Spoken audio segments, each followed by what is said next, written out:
Halloween is a time for the little kids to go out in costumes and beg for candy.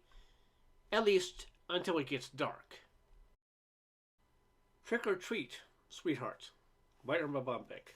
Read by Karl. Halloween was my 16th favorite holiday. It ran somewhere between the April 15th income tax deadline and a New Year's Eve without a babysitter.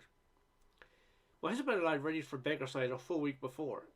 We stored the water furniture, brought the garden hose indoors, hid the clothesline and clothes post, and dragged the jungle gym set into the garage for safekeeping. When we lived in the city, Halloween had been a night for little people to dress up as witches and little clowns, knock timidly at your door, and wait to be identified before you dropped your ginger snaps into their little bags. In the suburbs, Halloween wasn't a holiday. It was a full-scale invasion. Carpools transported herds of children from one plat to another. Planes and buses deposited children for as far as the 3 counties away. Greet stations were set up where looked to be empty so they could start out fresh. And the beggars themselves were so intimidating that if your treat wasn't accessible, you could conceivably lose your health through pain. The small children usually came between 5 and 5:30 when it was still daylight. After that, the beggars got bigger, the costumes less colorful, and the demands more aggressive. Opening the door, I confronted a lad over 6 feet tall, wearing a mustache and carrying a shopping bag. "My goodness, I could. What's your name?" "Kay?" He shrugged. "Do I know you?" I asked, reaching up to tweak his mustache. The mustache was connected to his face by his own hair. His partner looked at him. "Que es su nombre?" "Manuel," he answered hesitantly. Good grief, these had come all the way across the border for a bag of caramel corn. Next to the door was a 27-year-old or so wearing a dirty t-shirt, a leather band across his forehead, carrying a pillowcase filled with 10-cent candy bars. "Let's see," I mused. "You're too old for my insurance man and too big for King Kong." I gave up. He blew a giant bubble in my face and juggled his bag impatiently. "I'm Tonto." "All right, Tonto," I said. "Here's a bright, shiny penny for you." "Cripes, lady," I said. He said, "Can you spare this?" Later I was to discover Tonto very strong. Tonto built TV antenna after I gave him his shiny new penny.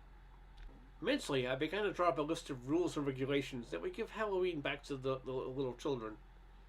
How do you know when you're too old to go begging? You're too old when your mask tickles your mustache. You're too old when you figure out the only thing a penny will buy is your weight, and you're watching it. You're too old when you drive yourself to the subdivisions. You're too old when you say thank you and your voice is changing. You're too old when you're rapping on the door and Johnny Carson is signing off. You're too old when you reach over to close your bag and your cigarettes fall out of your pocket.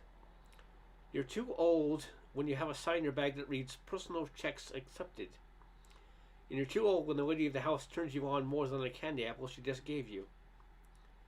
Around 11 o'clock I refused to answer the door. "Why?" asked my husband. "Because we had run out of treats, and when I told the last guy all I had to left to give was a bruised orange, he moistened his lips and said, 'That's what you think, baby.'" Seconds later my husband returned for the door.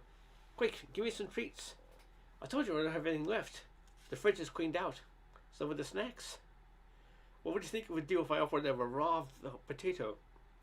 He peeked through the curtain and viewed 2 motorcycle freaks wearing sleeveless leather vests with no shirt and a helmet with a horn coming on either side. I think they would turn my nose inside out. Crawling to the children's bedroom, we felt around the boxes to find our little orange trick-or-treat bags. We got a few handfuls of taffy to appease the motorcycle gang. Later, crouched in the hallway, the children's bags between us, my husband looked at his watch. "It's 11:30, he said. "Do we dare turn off the porch light?" "I don't think so," I said tiredly. "It's too risky. The Minsons turned the lights off early last year, and a group stole the garage. How much longer do you think we can hold out?" "I don't know. How much ammo do we have?" My fingers deftly counted out the bubble gum, the miniature candy bars, an apple with a bite out of it, and a few loose pieces of Halloween corn. With luck, 2 or 3 hours. We both sat up stiffly as the doorbell rang. "I love you," I said simply, without emotion. "I know," he whispered.